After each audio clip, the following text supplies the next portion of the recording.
الله لطيف بعباده يرزق من يشاء وهو القوي العزيز.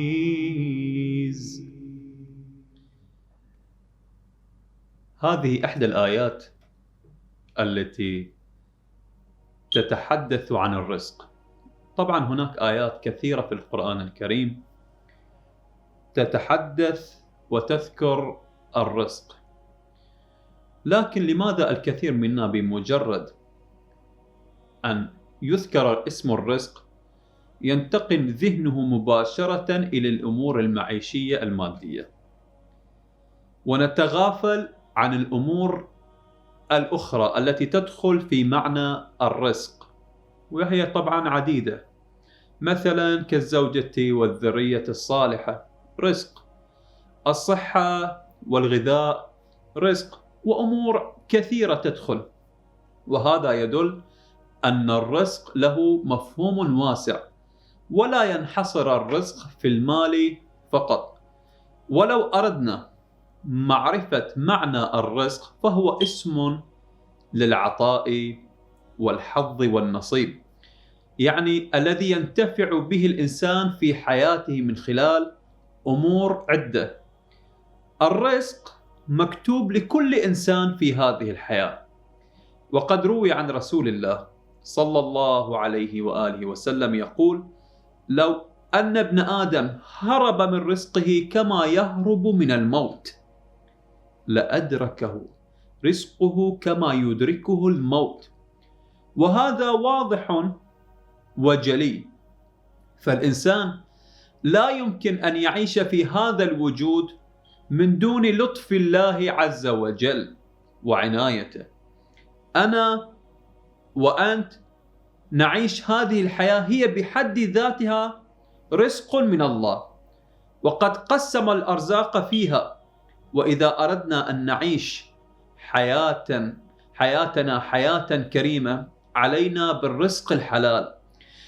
فالأمور المعيشية لا بد للإنسان أن يسعى إليها، وإذا أردت الخير الوفير طبعا فعليك بتقوى الله. ثق تماما، هذه قاعدة عامة في كل الأمور.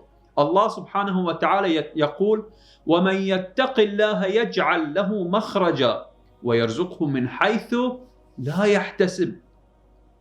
عندما نزلت هذه الآية، جميل نذكر هذا الأمر، عندما نزلت هذه الآية حصل اشتباه لدى أوائل المسلمين، ظن بعضهم أن التقوى وحدها هي كفيلة بالرزق، وعلى هذا الأساس تركوا التكسب وانشغلوا فقط بالعبادات.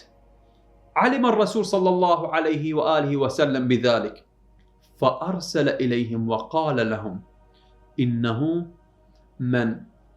من يفعل ذلك لم يستجب له دعاؤه ولا عبادته، فعليكم بالطلب، أن تجمع بين السعي والدعاء. ولا بد للإنسان المؤمن أن يسعى ويسعى حتى لو كانت الأبواب مغلقة في وجهه.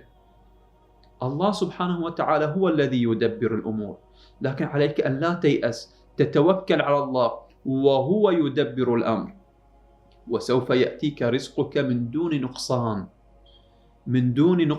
واعلم أنه لا تخرج روح من هذه الدنيا إلا واستكملت رزقها. فقد قال رسول الله صلى الله عليه وآله وسلم أن الروح الأمين أخبرني أنه لا تموت نفس حتى تستكمل رزقها وإن أبطأ عليها، حتى لو تأخرت. فاتقوا الله وأجملوا في الطلب، ولا يحملنكم استبطاء الرزق أن تأخذوه بمعصية الله. فإن الله لا ينال ما عنده إلا بطاعته. لهذا على الإنسان أن يتوكل على الله ويسعى في طلب الرزق ولا يتكاسل، وأن يضم إلى السعي الدعاء وتقوى الله عز وجل.